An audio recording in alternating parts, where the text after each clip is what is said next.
So first I would be muting everyone. So only except the speaker, others will be muted to avoid the disturbances. So then we will move on to the proceedings of the meeting. Thank you.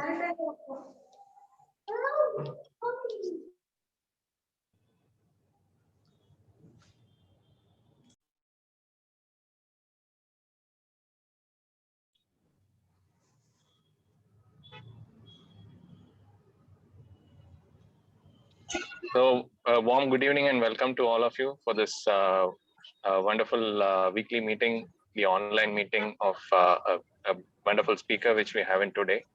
And first I would like to welcome our PDG Rotarian Suresh Hari, who's here, and all my Skyrocket co-presidents who are present for this joint meeting on the support for the meeting today, and also my home club members who have been present here for the meeting, and also the Rotarians from various other clubs who have been here for this wonderful meeting to listen to our wonderful speaker, Dr. Murali. So it's been nice to see a lot of other Rotarians who have been here in this forum. I think Zoom has been helped us to connect it from anywhere we are. So using that opportunity, we wanted to have this wonderful session message to be carried out. So without wasting much of a time, I would like to hand it over to the introduction of our speaker. So our speaker for the day would be Dr. Murali. I would request President Rotarian Dr. Shobha from Platinum City to introduce the speaker for the day.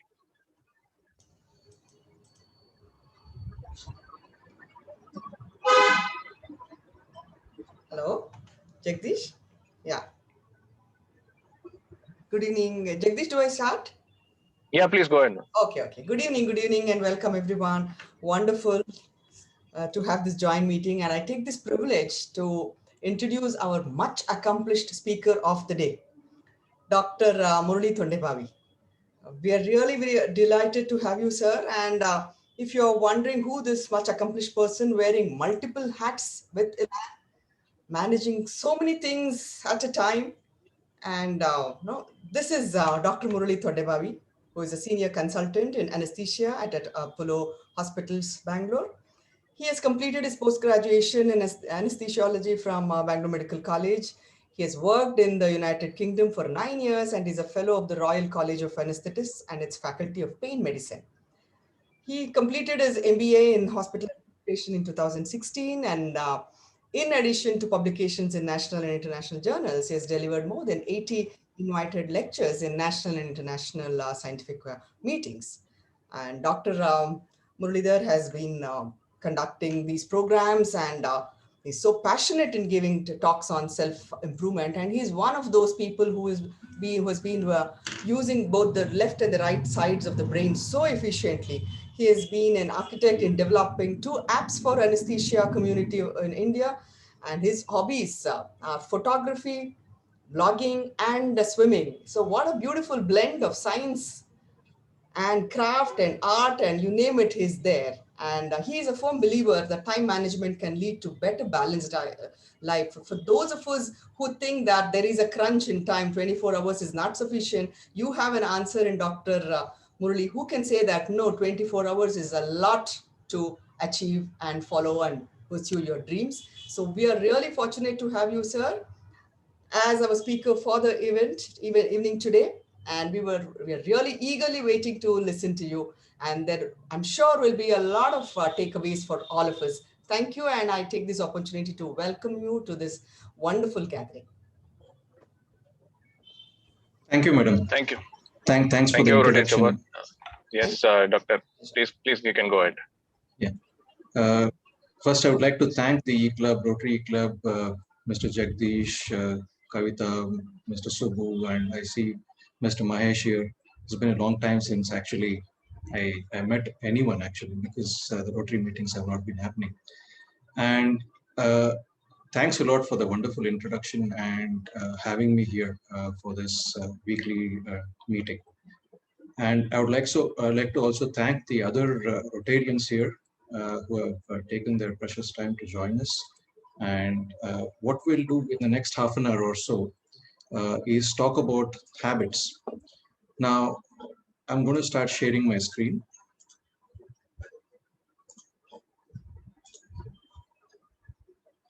I hope all of you can see the slides. Yes. Yeah. You're able to see the slides? Yes, Yes, Dr. Yes, Okay. doctor. Now, to start the talk, the first disclaimer that I would like to say is that I'm not an expert on habits. What I'm going to be doing is sharing my learnings with all of you, because this topic has been quite close to my heart for many years, and I've been reading up about it and trying to improve the entire concept of understanding habits and improving my own habits. Now, to give you an outline of what I'll be doing in the next half an hour, I'll be initially talking about the power of habits, the physiology. When we talk about physiology in medical terms, it's how the habits work. There are a few laws which are based on how you kind of take the habit and break it down. So we're going to discuss about that. And finally, everybody has been always looking forward to building good habits and breaking bad ones. So we will take that as another topic and discuss how to do that. And finally, a little bit about parenting and how habits can help kids grow better. So whenever you go through any bookshop, is this bothering, this notification on top? So, yeah. So whenever we go through any bookshop, especially when we go through the airports, not that people have been flying much in the last year, you see a lot of self-improvement books. I don't know why. It's just that whenever you fly, people try to become better. So when you see the books on habits, there are a lot of books in the Amazon or in the bookshops. What I have done is I have taken points from a few books which I have read, mainly from the book called Atomic Habits. Many of you might have gone through. The Power of Habit, which again is a very popular book. And of course, many people would have read the 7 Habits of Highly Effective People. So what I'm going to do is take a few points from all these books and discuss in the next half an hour. Now, this person, this professor, is probably the father of habits in the way he kind of deconstructed the entire concept of habits. So he's Professor Skinner, who was a psychologist, and he started something which actually led to understanding habits better. So when we look at habit and look at a dictionary, this is the definition we get. It says that it's a settled or regular tendency or practice, especially one that is hard to give up. So the hard to give up is the key thing here. And if we talk from a medical perspective as to why we form habits, it all boils down to the brain and the neurons.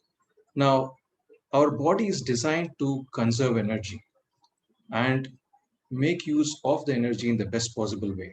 So what happens when we form habits is there is hardwiring of the neurons. So there is a memory built into the nervous system, which makes the normal things, the routine things that we do, hardwired into the system so that we save energy. So we rely on habits to free up the precious limited cognitive resources so that we can do other tasks better. Now, whenever we talk about habits, wherever you talk, whether it's with friends, family, the entire discussion is based on how to build good habits, how to break bad habits. But nobody talks about the power of habits. Now, let's take an example to understand this power better. So we have a flight which is originating somewhere in New York, and the destination is Madrid. Now, there is a very clear flight path here, which is the red line. But due to some error, the flight path is miscalculated by the pilot or the system by just a few degrees. Now you can see where the flight is heading. It's heading to Rome instead of Madrid. Now, why this is important is a very simple thing. If all of us try to get 1% better every day, this is how the curve will look in a year's time. So 1% better every day for 1 year is equivalent to 37 times better in whatever you do. Whereas if it's 1% worse every day, you see that the drop is not that significant. So that's why we don't realize the power of habits. We tend to see that we are same, more or less. We take some resolution on the day of New Year, and then slowly this kind of boils down to where we are probably in the last 365 days. Now, this entire concept of how we get better is based on a principle called compounding. Now, many of you out there who are into the finance and even management will know the power of compounding. Now, to understand the power of compounding, this is a graph which I generally show in my talks. Now, if somebody started at the age of 20 with an investment of just $2,000 and invested $300 annually, their net income would be worth 16 million by the age of 70. Whereas somebody who started late at the age of 40 will not have the same increase. And anybody who follows stocks and shares and is a big fan of Warren Buffett will know that he is compounding now, at the ripe age of 75 or 80, and all his investments are going up in an exponential manner now. So the lesson from this is time multiplies whatever you feed it. And the entire concept of habits is mainly to focus on systems and forget the goals. Now, why this is important is if you take a 100-meter race in the Olympics, the person who comes first and the person who comes last have the same goals. But the person who has come first has done something different with the system. And achieving a goal for anybody who focuses on these systems is basically a momentary change because they continue to improve in the process. And goals, if you are just base your entire achievement on just goals, you restrict your happiness because you can always get better after achieving that goal if you focus on the systems. So goals, in fact, if we set them, are at odds with long-term progress because as you saw in the earlier compounding graph, you can actually get better at it as you progress with good systems or good habits. Now, changing habits is very challenging. The reason is we try to change the wrong thing or we try to change our habits in the wrong way. Now, to understand what this is all about, we need to understand these three concentric circles. Now, this is called basically the golden circle of behavioral change. Now, when we talk about these three circles, the innermost, the darker green or the darker bluish green, is why. Why are we changing? So here, the person's identity comes into play. So when I talk about something called as limbic system here, for those of you who are medical knowledge, will understand that limbic system of the brain is the primitive part of the brain which has evolved into something called as a neocortex. Neo is a new. So this is what we have developed as human beings, which is different from, say, the animals. So why is the identity which is at the center? Then how we change is the process, and what happens is finally the outcome. So let's take an example. I had a friend who used to smoke quite regularly, and we knew that he was a smoker. So his identity was that he was a smoker. He was smoking, and later something happened to his health, and he got a warning from his doctor saying that you got to stop smoking. Now, what happened here is to change his identity, he questioned and he said, no, the doctor told me to stop. So I stopped buying cigarettes and I stopped smoking. So what he did was he looked at the outcome initially that he should stop smoking. He looked at the process and then finally he said, I will stop smoking as a person.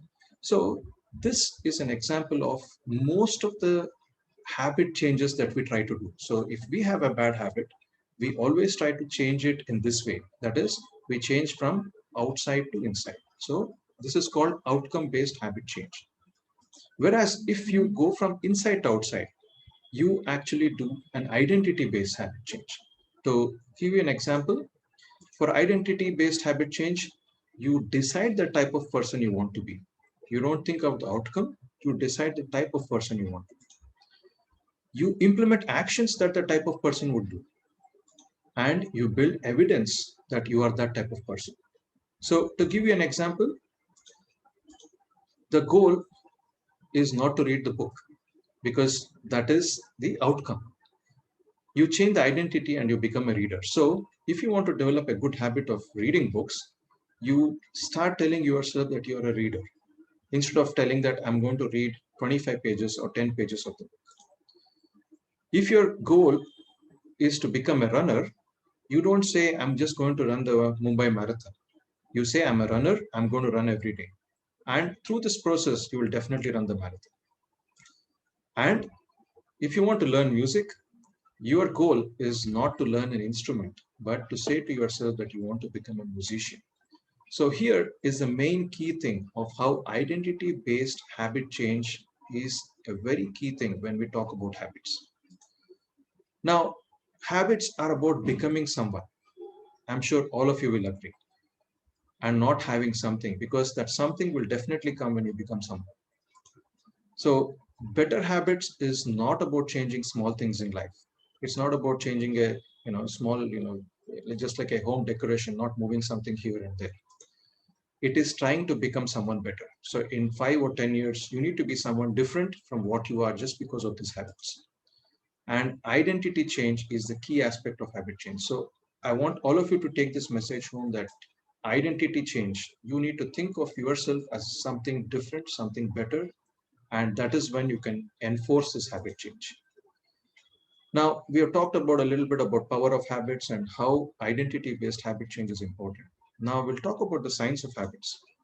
Now, the habit can be, any habit can be broken into these 4 aspects. And this is what I'm going to be going into detail in the next 15-20 minutes. So first is called the cue. Next is called craving, that we feel when we have to do something. Then we get a response and finally a reward. Now, this is how it goes, progresses in a temporal way, that it goes from cue to craving, craving to response, response to reward. And this is the backbone of every habit. So ladies and gentlemen, this is something that you need to keep in mind. Whatever you have as a habit has got all these 4 components. So to give you an example, all of us go through this. So let's say the cue is the alarm clock, which goes off at 6 o'clock tomorrow morning. It can be a combination of stimulus. It can be a visual stimulus. It can be an auditory stimulus. It can be something like a smell. So you smell some good food. So it could be anything. So a stimulus is a cue for start of a habit. So the alarm goes off at 6 o'clock. So what do all of us do? More or less now with the social media in place, we will check our Facebook or Instagram or WhatsApp. Now, this is a craving that happens when you get the alarm, because phone is always next to most of us, and we reach out for the phone with the craving to check that, yes, I posted this photo on Instagram, I posted something on Facebook. Let me see what has happened through the night. Let's see what has happened with my friends in the US and UK and Australia. They've seen this, and let's see how many likes and comments have come through. Next, you have this response. So the moment you have the craving, you take out the phone, and now the thoughts that you had in the craving are translating to action.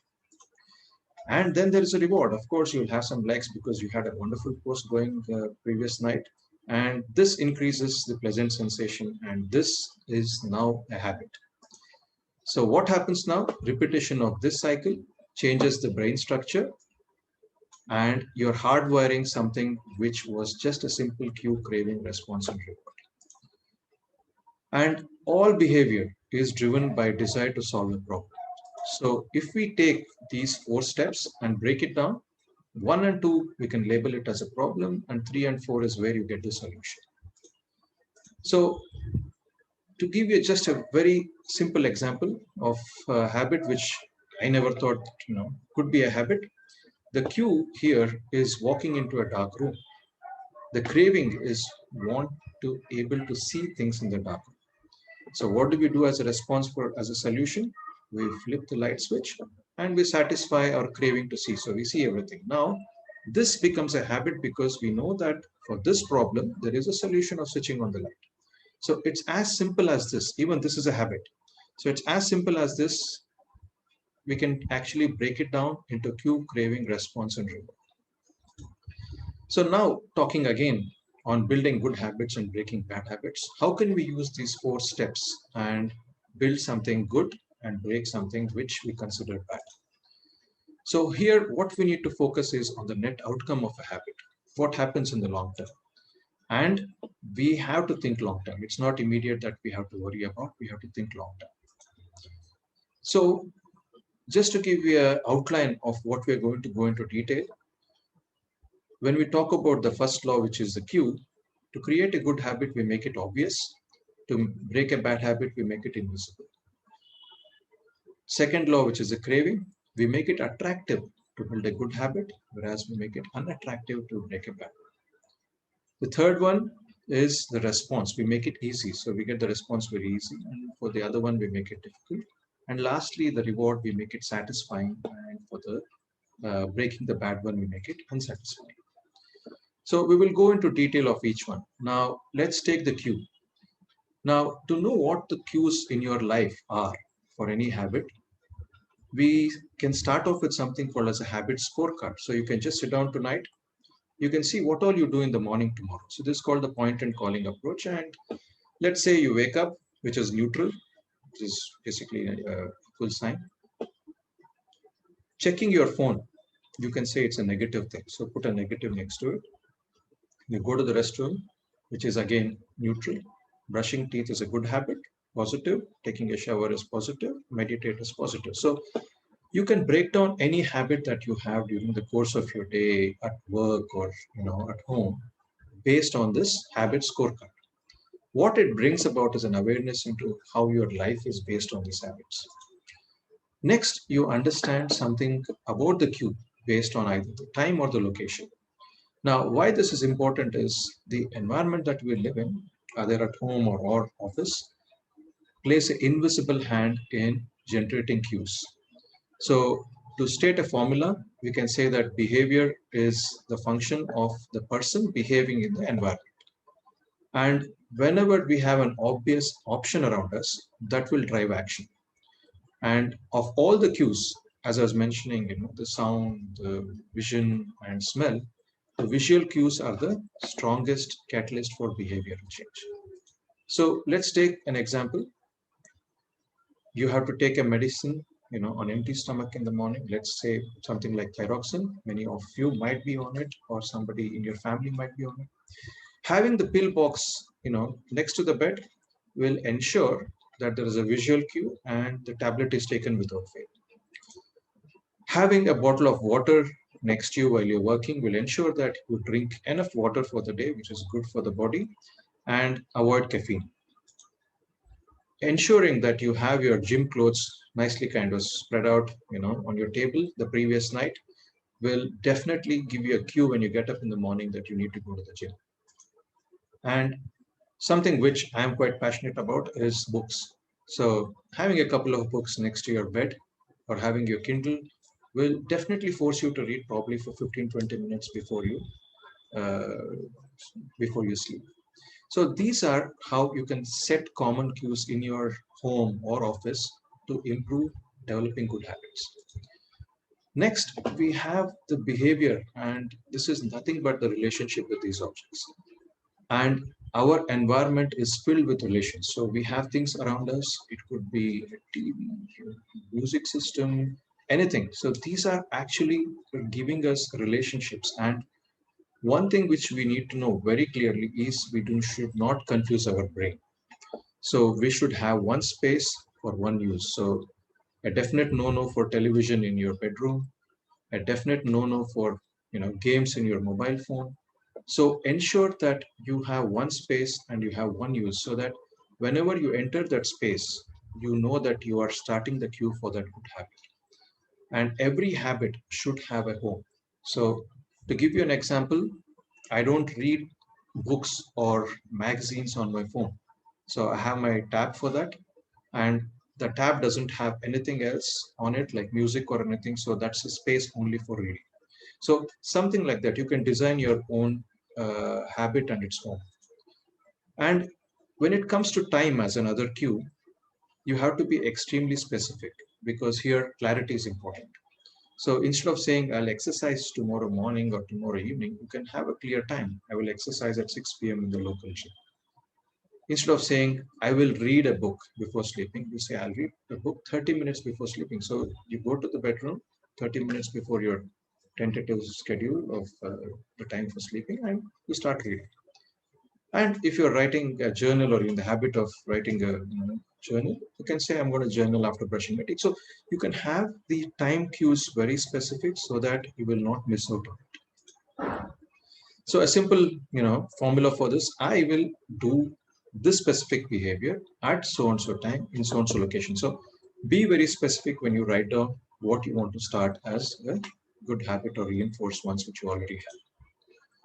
Now, based on the cues, you can have something called as habit stacking, wherein you stack the reward of one habit as a cue for the other one. So it forms like a chain reaction. So you basically go from the reward of one to the cue of the next one, and finally end up doing many good habits in the process. So to give you an example, you can say at home, you can say after I finish my dinner, I'll wash my plate, or I'll do my dishes there. After washing that, I'll clean the kitchen. After cleaning the kitchen, I'll lock all the doors. So you can actually stack a good habit onto another one and ensure that you do multiple things at the same time. So this is a formula for that. So after a current habit, I'll do a new habit. So it reinforces that. And you can have some simple habit stacking rules as one-time rules. So you can say, when I see a set of stairs, I'll take them instead of the lift. When a phone rings, I will take a deep breath and smile before answering. I'm sure people, who are in the business community are probably answering the phone every 5 to 10 minutes, because now the phone keeps ringing for every small thing. So you can say that instead of getting irritated, I'll take a deep breath and smile. So once you form this habit, it's with you forever. And the other thing, when it comes to buying, now something you want to buy which is expensive, you can just tell yourself, I'm going to wait for 24 hours and then decide on it. So these kind of one-time rules will help you form better habits. Now, initially I told, when I was talking about the cue, the main way you can break a bad habit is to make it invisible. So if you have a bad habit, make sure that the cue which triggers the bad habit is invisible. So let's say an example would be, on the way back from work, you have a nice dosa joint, and as soon as you see that, you get tempted and you want to have a masala dosa. Now you want to break this habit. So what do? You make it invisible, change the route, and come in another road. So the masala dosa joint becomes invisible to you, and therefore you end up not consuming and putting on weight. So we have gone through the first law, which is make it obvious and make it invisible. So let's go to the second one, which is craving. Now, craving is a very interesting thing. Now, if you look at this experiment, this gentleman, the scientist here, Tin Bergen, was a Dutch scientist. And he did this research in 1930s, where he looked at specific kind of gulls, the seagulls, and how the babies of these seagulls, the ones in the nest, were responding to a red dot on the beak. So the moment the mother or the father came with the feed, it would peck on this red dot. So this was a natural head of the bird, and the pecking rate was probably, let's say, 10. They got a model of a bird head with a single dot, and they found that the pecking rate was more or less the same. And if they just had a bill without any head, the baby would still peck, because what it saw was only the red dot, and red dot meant food. Next, what they did, they took a stick and put 2 or 3 red dots on it. And they found that the pecking rate increased. So if the pecking rate was normally 10, it would go up to 15 or 20. Now, what this proved is, all animals, including us, we actually crave for things. And the higher the stimulus, we crave for it more. So this is what's happening in our present world. The brain basically has got something called as a dopamine. This is a neurotransmitter. And this is what makes us feel good. So the dopamine is getting triggered every time that we want something. And what's happening with our present world? We are having mannequins who don't look human, actually. If you look at the male and the female mannequins, they look actually, everything is extra, their shoulders are broad, they look very muscular and everything. So this is supranormal stimulus. With foods, again, we are having foods like, say, let's take example is French fries. I can go on just the food topic for probably another half an hour, but what it does is it gives us this extra stimulus. So if you take just French fries, you have extra salt there, you have this extra crispiness outside, the soft interior. So we call that as a dynamic contrast. So the contrast in that food is extreme. So our brain wants it, and the dopamine is going on. And just like that baby bird, which saw 2 dots, we see 2 dots or 3 dots in such foods. Then we have, of course, Photoshop and all the other things which make people who are pretty normal look extremely beautiful. So we get all this stimulus coming in all the time. And what it does to our brain, another example is cars nowadays. You know, they make it look so futuristic with internet inside, outside, and as if the car will actually make you happy, and they drive you with the supranormal stimuli and make you crave for the product. So what happens when a habit is based on this craving is, in this graph, you can see this is how much dopamine gets secreted in the brain. So when you have the cue, there's nothing happening. There is definitely a craving. And this is the first time when you're having it. There's a little bit of response that you want to have this thing. And then you probably, let's take the French fries, you have it. So when you eat the French fries, you get a nice reward and there is a dopamine spike. The next time you go to this fast food joint and you see the queue of the French fries, the moment you have the craving that you want to eat the French fries, you have a dopamine spike. So the dopamine spike comes before you actually have the reward. Now, let's say you go to the fast food joint, you order the French fries, but for some reason it doesn't come, on time. And this leads to a dopamine dip. So you start feeling uncomfortable, you feel disappointed.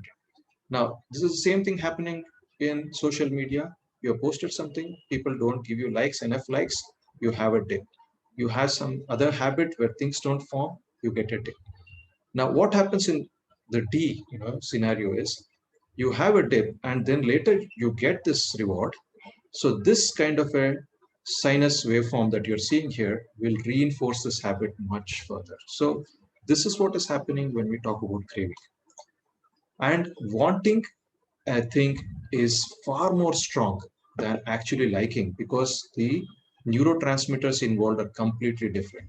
So the neurotransmitter, which we call as dopamine, is involved in wanting, whereas liking is completely a different neurotransmitter. And this is more powerful. Dopamine is more powerful. So how can you use this concept to improve your habits? So there's a concept called temptation bundling. So let's say the need is exercise, but the want is Facebook. This is a common thing, Facebook or Instagram or WhatsApp or whatever. So you can say, after I pull out the phone, I will do 10 push-ups or whatever the exercise that you need to do.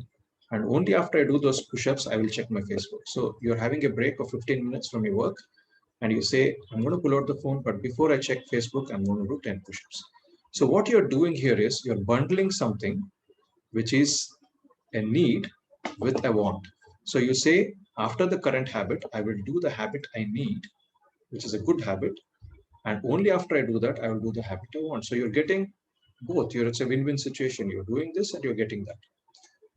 Now, what is happening here is the cost of any good habit is in the present. So you're paying up firsthand. So you can see the cost. So the benefit to your life is immediately not that great.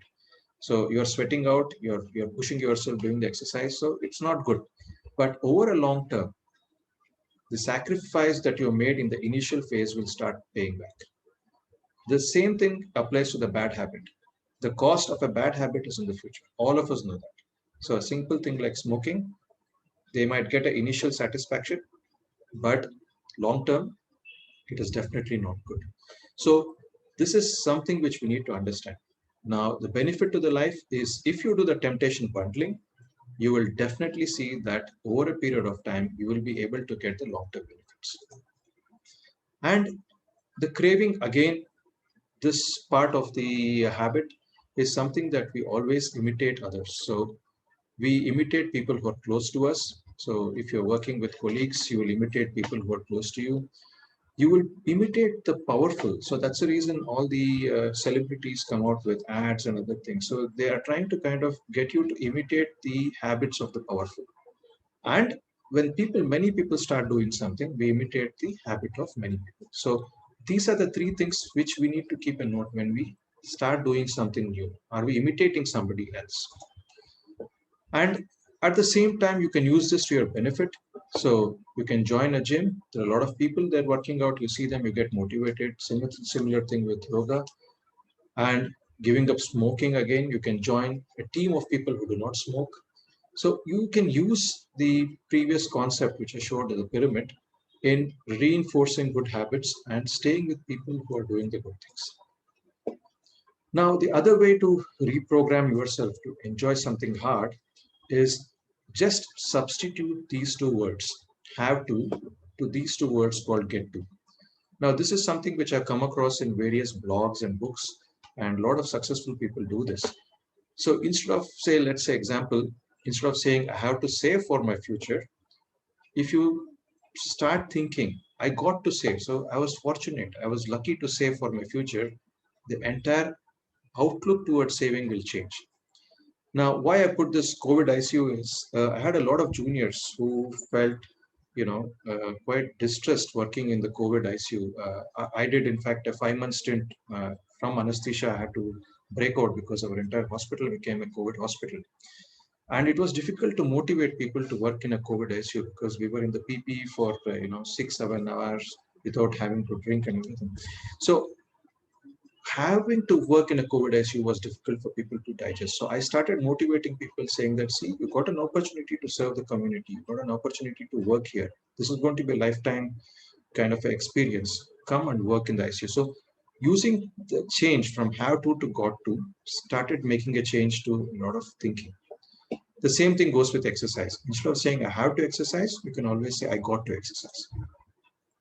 So how do you use craving to break a bad habit? You make it unattractive. So I will leave it to you to kind of think about how you can make your own habit, the craving of that habit, unattractive. So we will finish 2 laws. We'll go to the third one. Now the third one is the response. So this is where we act. So whenever it comes to a good habit, don't keep planning. You have to act because action is what matters finally.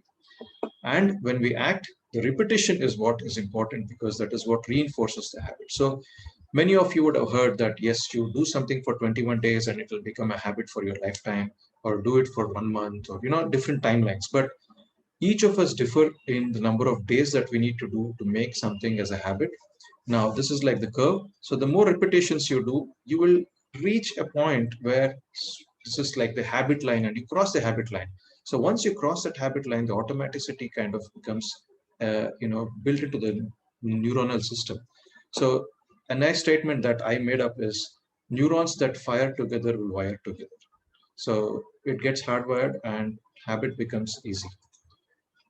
And why good habits are important is if you look at this diagram, we have a lot of choices when we wake up in the morning till we sleep.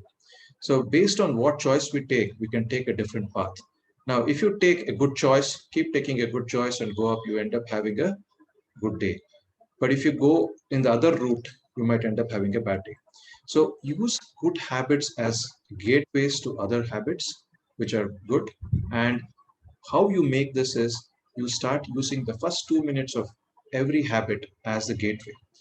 So a 2 minute rule is a very simple rule to start a new habit. So if you are not a reader, you're not used to reading books, take a book tonight, read only one page. It'll take you 2 minutes or 3 minutes. If you're not a person who is into walking or running in the morning, instead of doing 3 kilometers or 5 kilometers, just get up in the morning, tie your running shoes, walk around home, go back to bed. If you're not somebody used to studying for a class, just open the notebook. You don't need to read. So what you're doing here is you are making the start of the habit extremely simple. So the action part of the habit, you make it very simple and execute it. So you ritualize the beginning of the process and you standardize it. So instead of reaching the best of whatever the habit has to offer, you standardize it before you optimize it. So a few examples here is how one-time actions can log good habits. Diets, very simple, proven method, use smaller plates. You will have smaller servings, you will not put on weight. Sleep, one thing which is proven to give you better sleep with good evidence is a good mattress. So think about changing a mattress every few years. Good investment because sleep is one of the key things. Happiness, move to a friendly neighborhood. If it means that, yes, you need to move at home, yes, move to a friendly neighborhood, less noisy one, you'll definitely be happy. Productivity, all of you are extremely busy people, high achieving.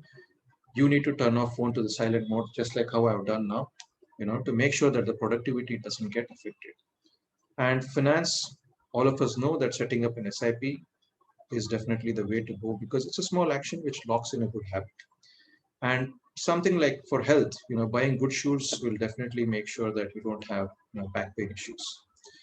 So using response to break a bad habit, you can always make it difficult. So anything you make it difficult, you will surely break that bad habit over the course of many days or months. And you increase friction to that. So this is how you break a bad habit using response, the third law. So we'll come to the fourth one, which is the last one now, which is a reward. Now, what is rewarded is definitely repeated. Now, this is a no-brainer, and what is punished is avoided. So how do you use this to reinforce good habits? Now, if you look at the animal world, it is basically an immediate return environment. So people who have pets, dogs or cats, will know that the dog doesn't have thinking, or it doesn't project itself a few days later and start doing things now. Whereas what has happened with our human race in the last 500 years after industrialization, we have moved to a delayed return environment wherein we invest something today and we get something later. But our brain is still hardwired in the Paleolithic animal way that the immediate return is what we start craving for. So talking about this, there is a concept that I would like to discuss, which is called the second and third order of actions. So whenever we talk about the first order consequence, we generally talk about either a good outcome, which is in green here, or a negative outcome, which is in red. Now, whenever there is a good outcome in the first order consequence, that is, you're happy initially that you've done something, uh, generally the second and third order consequences are quite negative. And it goes the other way around for the bad consequences of the first order. So when we talk about how we can reinforce this first and second order thing, I'll just give you an example. A first order consequence of an exercise, doing 15 push-ups, 5 sets, is probably that you feel tired, you're not happy, you're breaking sweat there.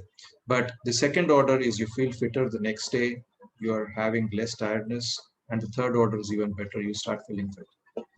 The same thing goes with this. You are eating a burger now, which definitely kind of served the purpose of eating fast food when you're hungry. The second order would be that the cholesterol level has gone up in the next 15-20 days and you're put on weight. So this is an example of how we need to start thinking in second or third order when we talk about habits. And how can you use this? So if you mix immediate pleasure, which is your first order, into something which will give you long-term good outcome, you form good habits. So using a toothpaste with a flavor that you like will reinforce, you're allowed to kind of do something which is important, which is brushing. Whereas if you mix immediate pain for bad habits, so you have apps to lock the device. So you have a Netflix app, you don't want to binge watching. So after watching half an hour, you have apps which will lock Netflix for next 24 hours. So you start mixing immediate pleasure or immediate pain to improve or give up good and bad habits. And what happens is when you start doing something. Now, this is a graph which, let's take the most common example is gym. So let us take, this is 1st of January. Many people have enrolled to the gym. Now, this is what they think should happen. So they should, lose 2 kgs in the first month, 4 kgs. So it's a linear kind of outcome that we expect. And 6 packs by here, probably. Whereas what happens is this curve. So the initial 15 days, nothing happens. No change in weight, no 6-pack, no 5-pack, nothing. Then slowly there is some change which is happening here. So in this phase, what we call as a valley of disappointment, many people give up. So it's 1 or 2 months and that's it. I've not seen any change in my weight. I've not seen anything in my put on muscle. So I give up gym. Whereas people who persist are the ones who actually break through this graph. So in fact, surpass whatever their expectations are. So this is something which I want all of you to remember. This is what happens when you start any good habit. It will take a while before you catch it. And better habits will lead to better results. But how it happens is like this. So initially you're unconscious of what's happening and you're incompetent in the sense that you're not getting the result that you want.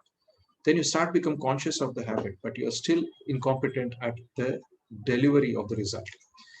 Then you start become conscious, then you start seeing some results. So now you see there is competency in what you're doing, and then you are seeing the results. And finally, when it becomes a true habit, you are just doing it for the sake of doing it, being happy doing it, and then you're getting results throughout the lifetime.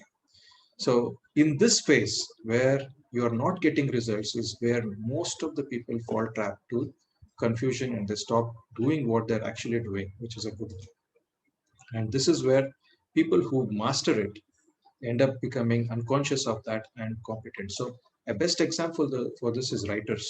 People who write on a regular basis, all the top writers are unconsciously sitting every day, putting in 1 or 2 hours and churning out bestsellers every few days.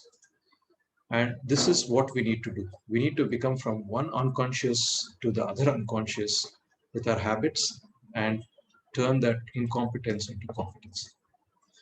And mastery in any field, and more so in fields which require skill, like surgeons and artisans, they master the skill, they reach a plateau, then they challenge themselves, move up to the next level. They challenge themselves, move up to the next level. So you will see this in all good surgeons. Once they have reached a plateau, they are pushing themselves to kind of learn a new skill, go up higher. So this is how habits will help master a field. So we have covered all the laws. We have covered how to make it, good, how to make good habits out of these, and how to break bad ones. So we come back to the same circle again. Make it obvious, make it attractive, make it easy, and make it satisfying. Now, how can you track habits? Very simple.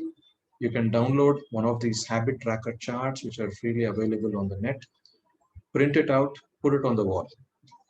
Then you list the habits that you want to kind of reinforce, probably 3 or 4, not more than that, and then start ticking them as you kind of go through the month.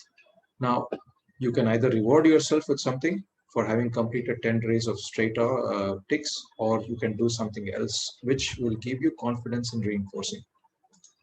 Now, how I'm using it at home for the kids is, I started this as an experiment a few years ago when I came across a website on parenting which spoke about habit trackers. And now not only my kids do it, but a lot of my friends' kids do it. A lot of our family, relatives, their kids do it. So what we do is, we have a habit tracker every month, and they have different things in the habit tracker, and they have to tick, on a daily basis, and they get some incentives. So sometimes it could be financial incentives like a pocket money or something else. So this has led to reinforcing some habits in kids, and I would encourage those of you who have kids and grandkids can try this at home, and it definitely is has been a little successful, I would say, at home in the last 2 years. So last couple of slides, and I would like to talk about journaling, because this is something, again, I took up a few years ago, and I found it extremely useful. So what I tend to do is, I just write a line of what happened today. So a very simple line, not too much of details. What I'm grateful for. So I started this as a experiment, the journaling, because I was never a journaling person. But what I find is, when you start writing what you're grateful for, you will realize during the course of the day there are so many things you should be grateful for. And initially it's difficult. You'll have to search for different events during the day for what you're grateful. But later you start realizing that you're blessed to be having the kind of life that you have. The third thing you can write is, what is the most important task? So it could be a deal that you have seen, it could be something that you won, or it could be a financial gain. So that will go in the productivity journal. And very importantly, sleeping. Now, as a doctor, I see a lot of patients as a pain. I run the pain management center in Apollo. So I see a lot of patients coming in, and sleep is a big issue.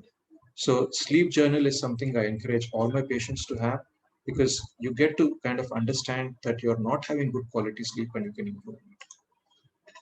And this is something which, again, is something suggested, but I don't do it, is a mood journal. So I would encourage all of you to kind of give this a trial and see how it goes in the next 30 days, and you will probably see that it adds a lot of quality to your life. So this is one good habit that, which can be done very easily, and it will improve your quality of life. So to summarize my talk, might have taken a little bit longer than the schedule. Aim for improving 1% every day. We have seen that compounding effect is key to any habit, and make sure you never interrupt the process. So even if you had a very tiring day, just go to the gym, just 5 minutes, get onto the treadmill, come back home.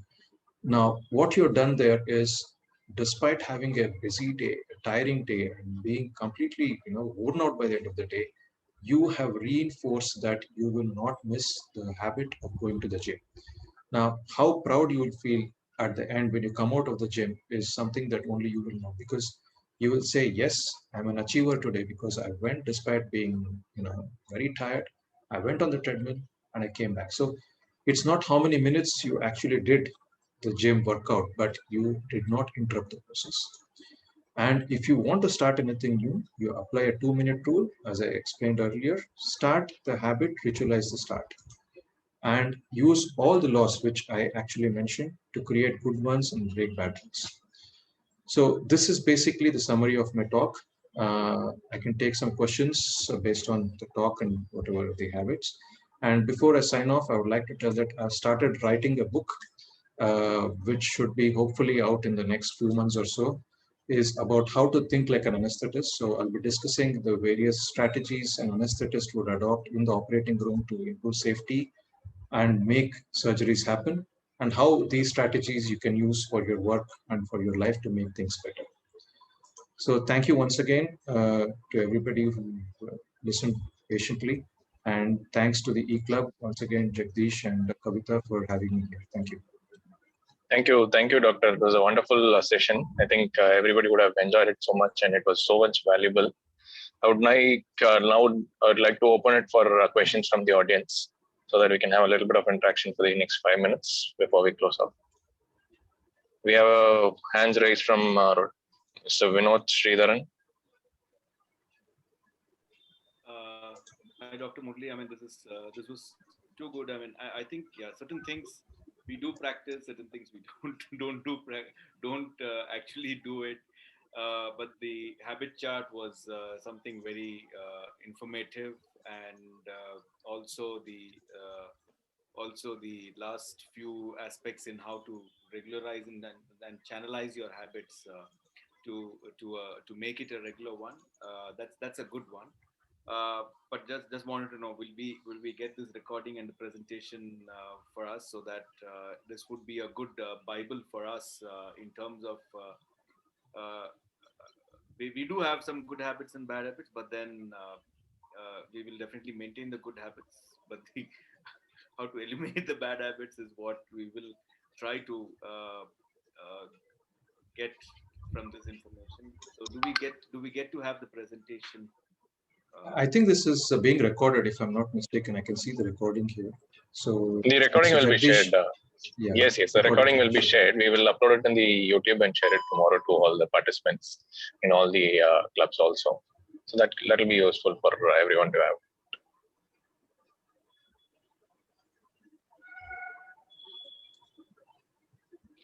I can see our PDG Suresh Hari sir has raised the hand.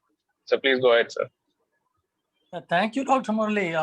When Aruna sent the message, I just said I will try to peep in, but then listening to you, I stayed put because I'm now the daytime in New Jersey. Quite an interesting talk, and as a person who get habituated to routines, like, if time comes into my head, there is something which will drive me mad, that at any cost I should maintain. That's a good habit, I know that. But, sometimes, how do we take it out of a person who thinks that is right for him or her, that which is otherwise not a good habit? That's a very dilemma that many faces. What is good for me may not be good for somebody else. So that is a dilemma many faces. I feel something is very good for me.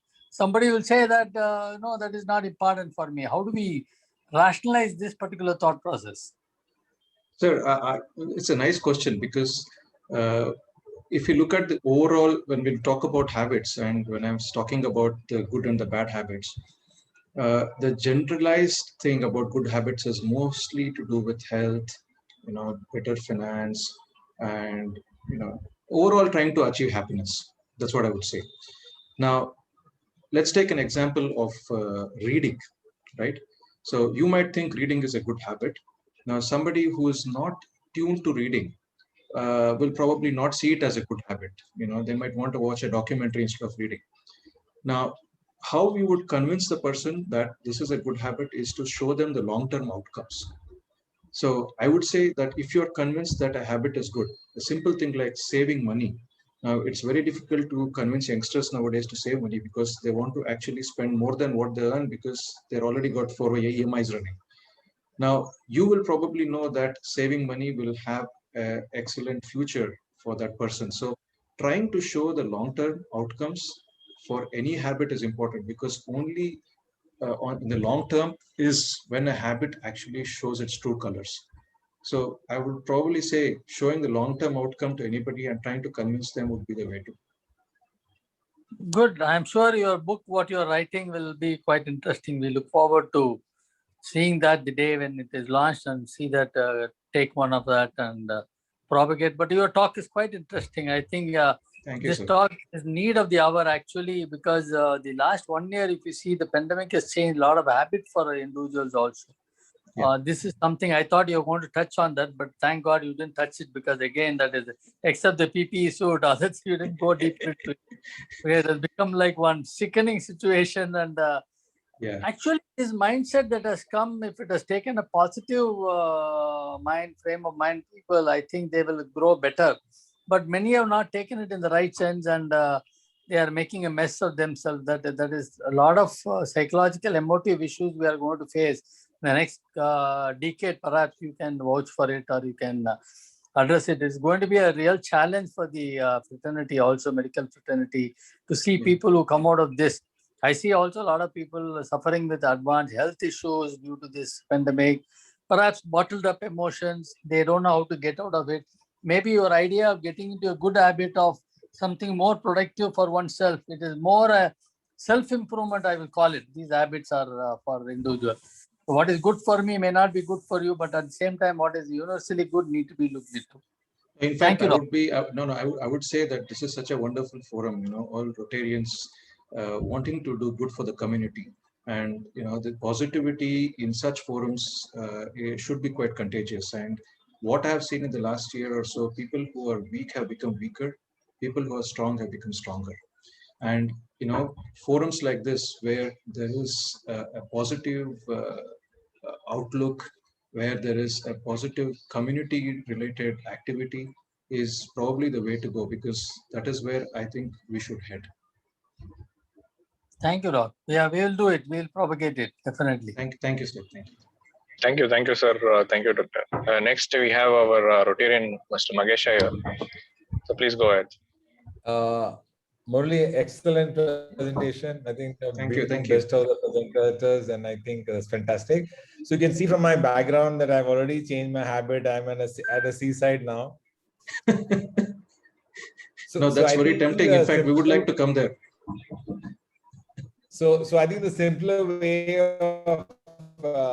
of seeing is the outcome, long-term outcome. But I think only two words explain what is required for most of us. One is, does it improve my health or does it improve my wealth? You just do these two tests. Somewhere if there's an impact, you change your habit. If it improves your health or improves your wealth. Very well said. Very well said. Yeah. Thank you. Thank you, sir. Next, I think we have Dr. Venkat. Please go ahead, sir. Good evening, sir. Namaste. Thank you. It was a wonderful Namaste, talk. namaste. I'm Dr. Venkat. I'm an eye specialist.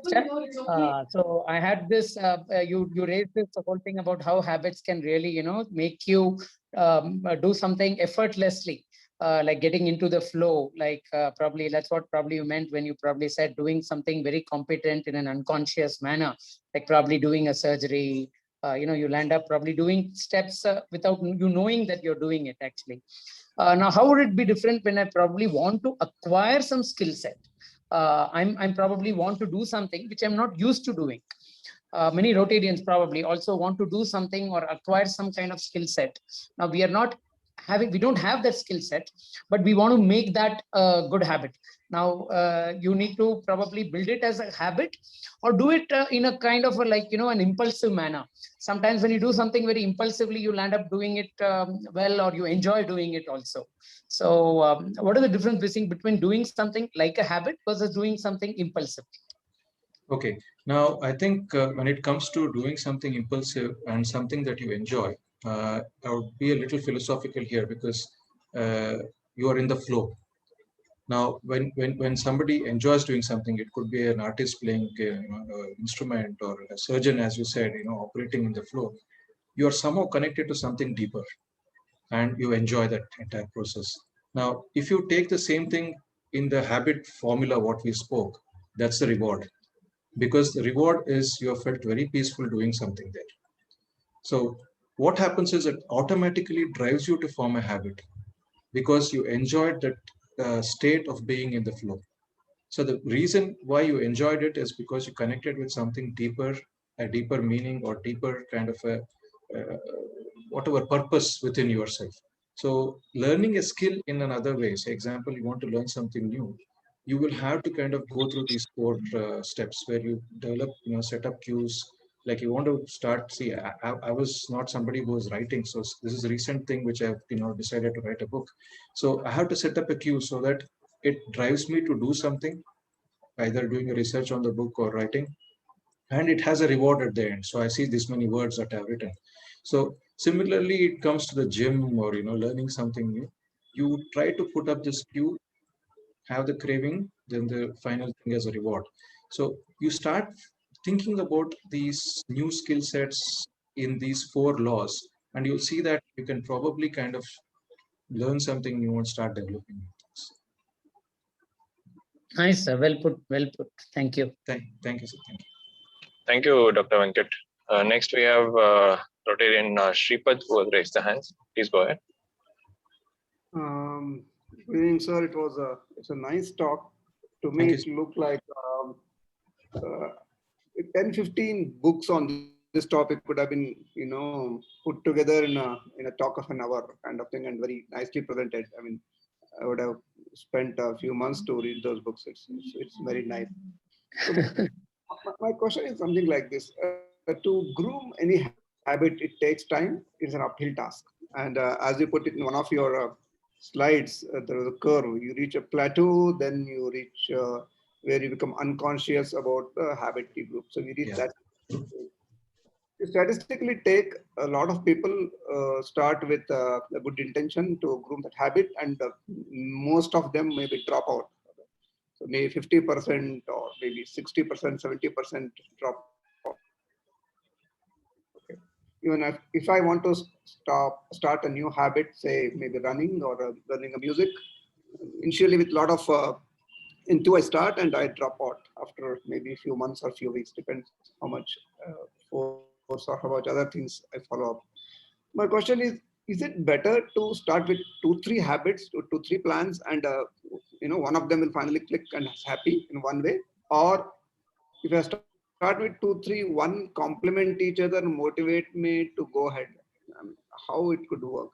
It's like better to start with 3 habits in plan kind of thing parallelly. Sir, I would say the best thing to do is to make the start very simple.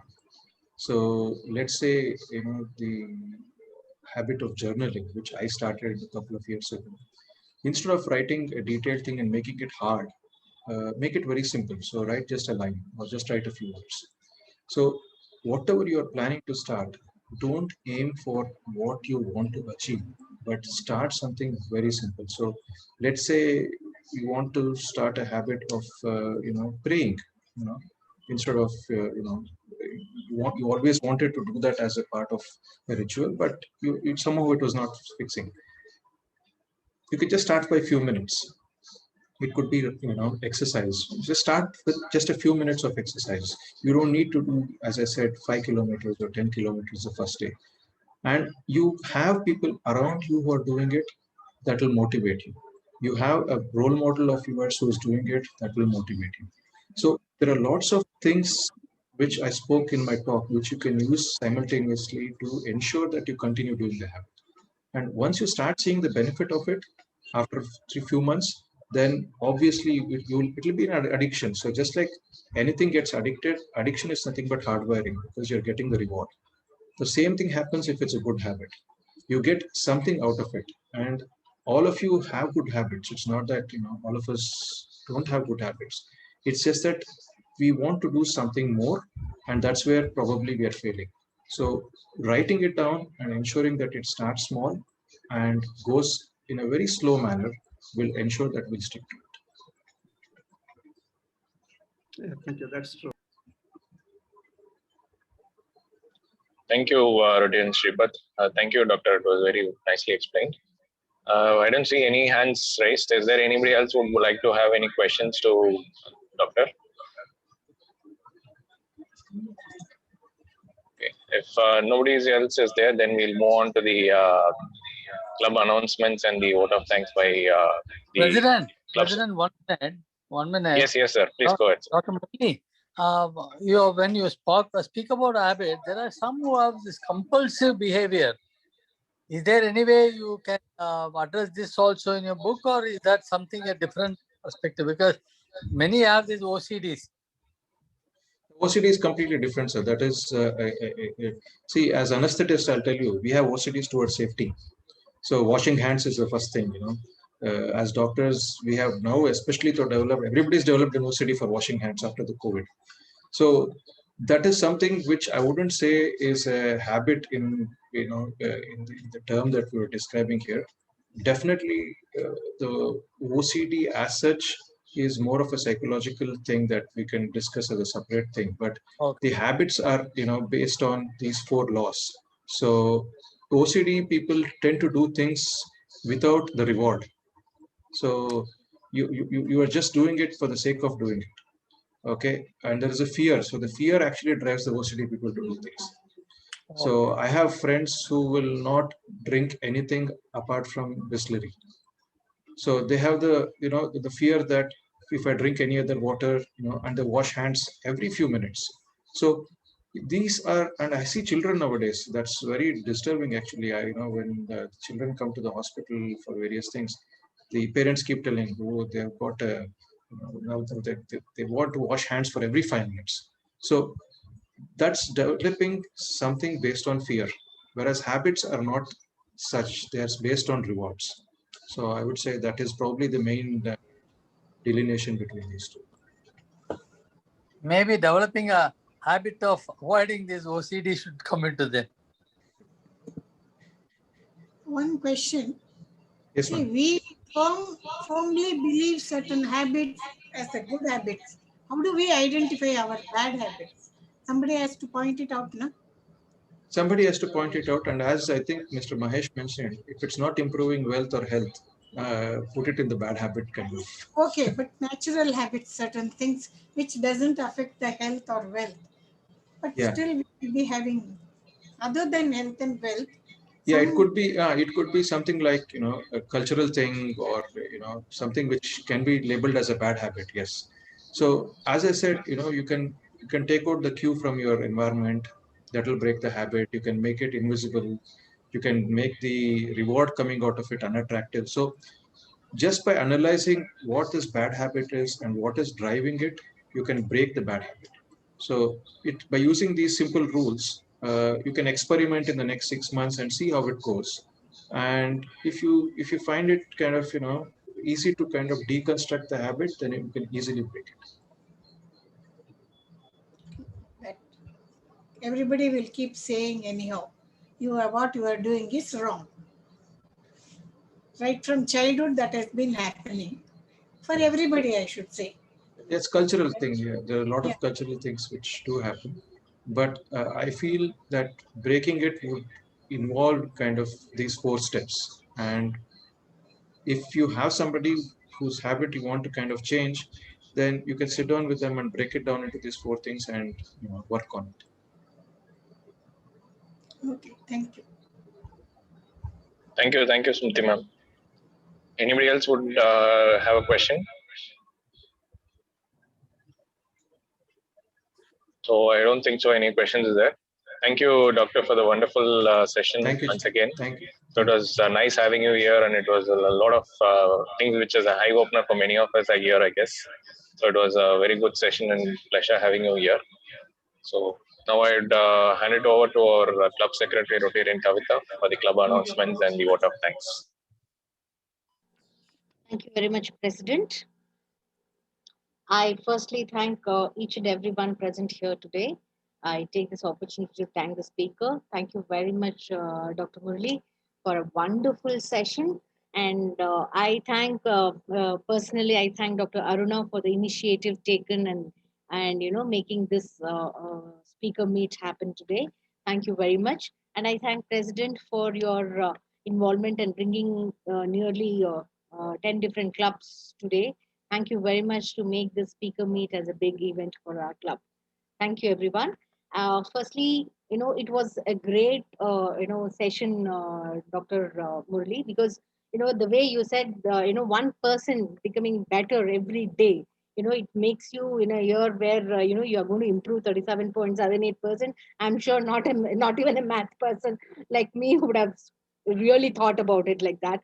It is really a mixture of the technology and as well as the knowledge. As a doctor, what you have, it was extremely blended and given a great, touch to the habits. I'm sure we would have not ever thought about our habits to be so in depth, where you're going to talk about the four, the clues, where you're going to say clue, craving, and response and rewards that you're talking about. Extremely good, extremely good. And I would like to thank Dr. Shobha, who the president of Platinum City, who introduced you. Thank you very much, Dr. Shobha, for that. And Thank you, madam. My pleasure. thank you, ma'am. Thank you very much for your kind words in the introduction. Coming to our club announcements, I would like to actually, yesterday we had an inauguration launch of Gnana Yoga of our own club, Rotarian DLV Sharma, who's in charge of the Mediterranean company, where we are teaching the government and as well as the aided schools teachers. It would be very nice. This is a great platform where we have many other clubs involved in our meeting today. I would like to bring in, and I'm sure our president would be in a better position to share the details with other clubs also on this regard. I would like to request all the clubs to participate in that. And this month, actually, we celebrated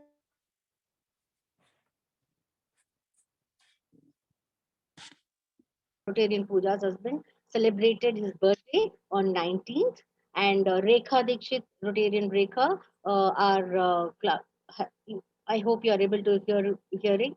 So Rotarian Rekha celebrated her birthday on 20th, and Rotarian Pooja celebrated her birthday on 27th. Thank you very much, all the presidents. I would especially take this opportunity to thank Suresh Hari sir. It was really great to have you. And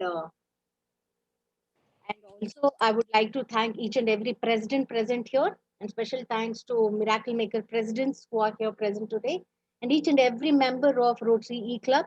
Thank you very much for your time, and the presidents of Skyrockers. Thank you very much, everyone, for your valuable time and the way you have been interacting with Dr. Murli. I'm sure this presentation also, if we request Doctor, if you can share, it would be very helpful for each and everyone to make a good habit as a part of their life. Thank you, President, for the opportunity. Over to you.